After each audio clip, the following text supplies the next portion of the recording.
everyone. My name is Koustav. I study in secondary in Cambridge High School.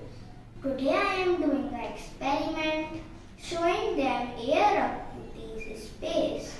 For this experiment, we required some things. A container filled with the water, a clear glass, and a tissue. First take the tissue and lift it, then put inside the clear glass. Now we dipping the clear glass inside to the container filled with the water. Now slowly take down, shake, assess water.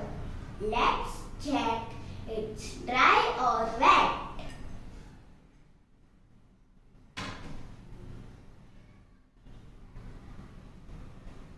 Oh, it's dry because there was air inside the clear glass